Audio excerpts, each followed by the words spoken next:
Good morning students. I hope you all are keeping well. आज हम लोग नया चैप्टर पढ़ेंगे। चैप्टर का नाम है सर्वनाम। सर्वनाम क्या है, इसको जानने से पहले हम ये जानेंगे कि संज्ञा किसे कहते हैं।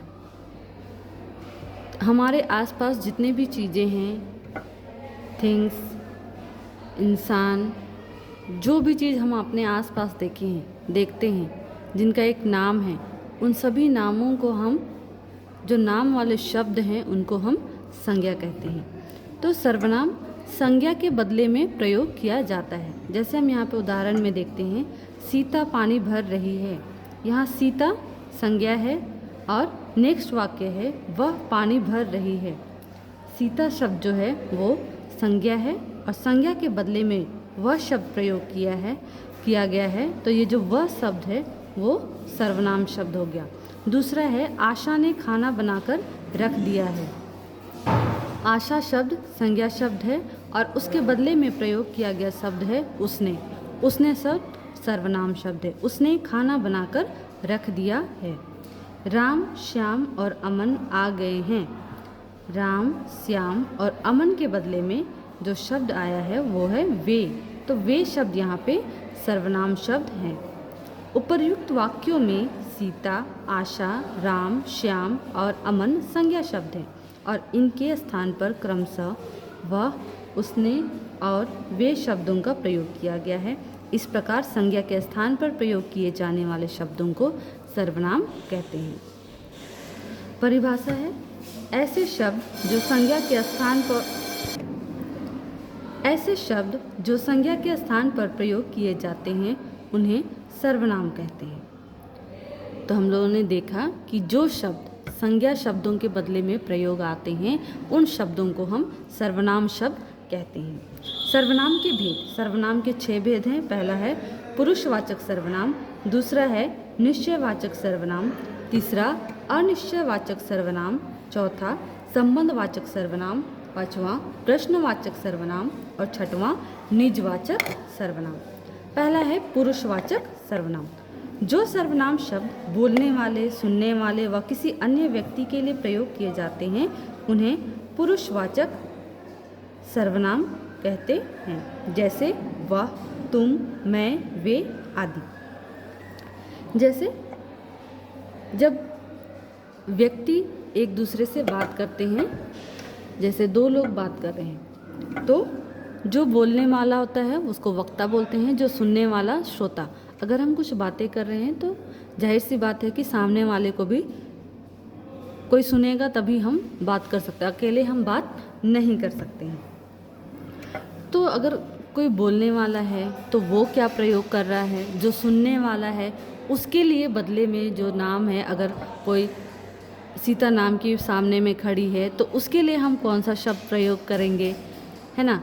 और जो बोल रहा है वो खुद के लिए क्या कौन सा शब्द प्रयोग किया जा रहा है। अगर 2 लोग बात कर रहे हैं और वो तीसरे के बारे में बात कर रहे हैं तो तीसरे के बारे में जिस नाम का व्यक्ति है उस व्यक्ति के बारे में कौन सा शब्द प्रयोग किया जाएगा, ये सब चीज़ें पुरुषवाचक सर्वनाम के अंतर्गत आती हैं।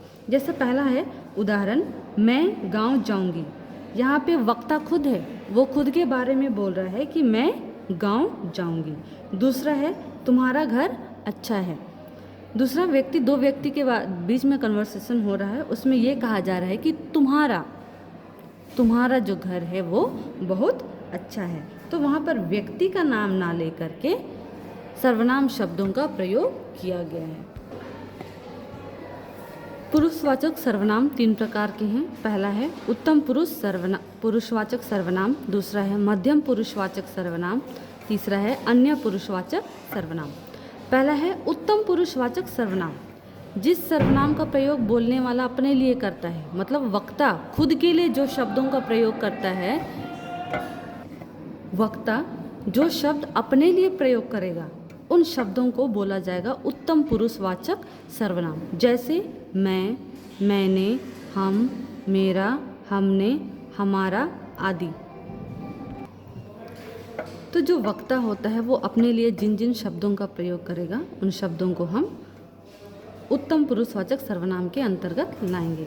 दूसरा है मध्यम पुरुषवाचक सर्वनाम, जिस सर्वनाम का प्रयोग बोलने वाला सुनने वाले के लिए करता है, मतलब जो वक्ता है वो श्रोता को जैसे संबोधित करता है, जैसे तुम, तुम्हें, तुम्हारा, आपको, तुमसे, तुमने, ये सारी चीज़ें वक्ता जो है श्रोता के लिए प्रयोग करता है। तो जब श्रोता के लिए जिन जिन शब्दों का प्रयोग किया जाएगा उन शब्दों को बोला जाएगा मध्यम पुरुषवाचक सर्वनाम। संज्ञा के बदले में जो सामने में खड़ा है सुनने वाला, उसका जो भी नाम है उसके बदले में हम जिन जिन शब्दों का प्रयोग करेंगे वो शब्द कहलाएगा मध्यम, वो आएगा मध्यम पुरुषवाचक सर्वनाम के अंतर्गत।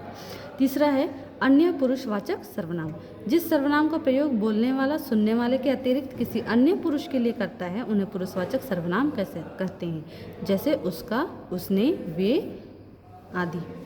अब दो लोगों के बीच में बात हो रही है लेकिन वो लोग तीसरे के बारे में बात करेंगे, तीसरे व्यक्ति के लिए बात करेंगे, तो उस तीसरे व्यक्ति के लिए जिन शब्दों को प्रयोग किया जाएगा, जिन शब्दों का प्रयोग किया जाएगा उसे कहा जाएगा अन्य पुरुषवाचक सर्वनाम। दूसरा है निश्चयवाचक सर्वनाम, ऐसे सर्वनाम शब्द जो किसी निश्चित वस्तु या व्यक्ति का बोध कराते हैं उन्हें निश्चयवाचक सर्वनाम कहते हैं।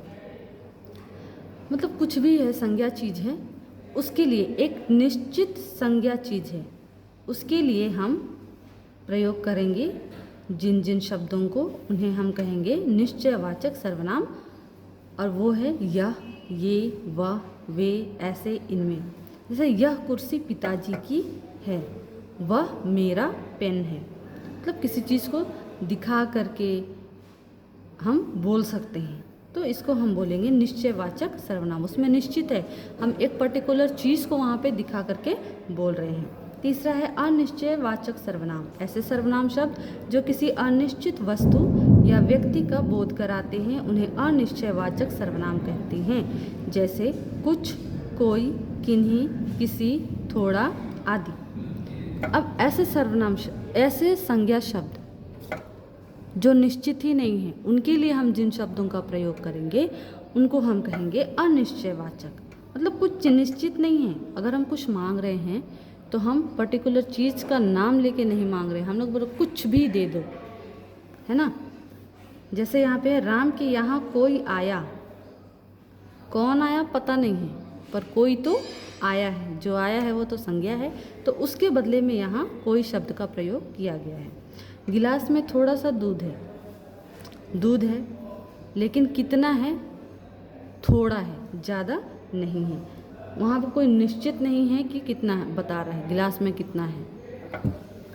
चौथा है संबंधवाचक सर्वनाम, ऐसे सर्वनाम शब्द जो वाक्य में अन्य सर्वनाम शब्दों से संबंध बताते हैं उन्हें संबंधवाचक सर्वनाम कहते हैं, जैसे जो, वही, जैसा, वैसा, जितना, उतना, जहाँ, तहाँ, जिसकी, उसकी आदि। मतलब ऐसे सर्वनाम शब्द जो वाक्य में अन्य सर्वनाम शब्दों से अपना संबंध बताते हैं, जैसे जो अच्छा चित्र बनाएगा वही जीतेगा, जो अच्छा चित्र बनाएगा वही जीतेगा, जैसा करोगे वैसा भरोगे। दोनों एक दूसरे को कंप्लीट करते हैं यहाँ पे दोनों शब्द। पांचवा है प्रश्नवाचक सर्वनाम, ऐसे सर्वनाम शब्द जो किसी व्यक्ति, वस्तु या स्थान के विषय में प्रश्न पूछने या करने का बोध कराते हैं उन्हें प्रश्नवाचक सर्वनाम कहते हैं, जैसे कौन, क्या, किसने, कितना, कब, किसे आदि। किसी भी व्यक्ति, वस्तु या स्थान के विषय में प्रश्न पूछा जाएगा जब, तो उन शब्दों को हम कहेंगे प्रश्नवाचक सर्वनाम। जैसे कौन, खिड़की से कौन झांक रहा है, वहाँ क्या क्या रखा है, यहाँ पे पूछा जा रहा है कि क्या क्या है और कौन झांक रहा है। छठवां है निजवाचक सर्वनाम, ऐसे सर्वनाम शब्द जो वाक्य में कर्ता के साथ अपनापन बतलाने के लिए प्रयोग किए जाते हैं उन्हें निजवाचक सर्वनाम कहते हैं। मतलब जो करने वाला है, जो काम कर रहा है, वो खुद के लिए प्रयोग कर रहा है। अगर कोई गाड़ी चला रहा है कोई व्यक्ति, तो वो खुद के लिए, अपने लिए कौन सा शब्द का प्रयोग कर रहा है, वह स्वयं गाड़ी चला लेगी। मतलब वो लड़की है वो खुद ही गाड़ी चला लेगी। दूसरा है वह अपने आप विद्यालय चली जाएगी, वो खुद से विद्यालय चली जाएगी। तो जो करने वाला है, जो करता है, वह स्वयं के लिए, अपने लिए जिन शब्दों को प्रयोग करेगा उन शब्दों को हम बोलेंगे निजवाचक सर्वनाम शब्द। अब हम देखेंगे सर्वनाम की रूप रचना। सर्वनाम शब्द वचन और कारक के अनुसार परिवर्तित होते हैं। जो सर्वनाम शब्द है वो वचन और कारक के अनुसार परिवर्तित होते हैं। उनका विवरण इस प्रकार है। जैसे कारक है एक वचन बहुवचन, करता है तो वो क्या बोलेगा एक वचन में, वह उसने, बहुवचन में वे उन्होंने, कर्म है उसे उसको उन्हें उनको, करण कारक उससे उसके द्वारा उनसे उनके द्वारा, संप्रदान कारक अगर है उसके लिए उसको, उनके लिए उनको, अपादान कारक उससे उनसे, संबंध कारक उसका उसकी उसके, उनका उनकी उनके, अधिकरण उसमें उस पर, उनमें उन पर। ओके, आज के लिए इतना ही करेंगे हम लोग। Thank you.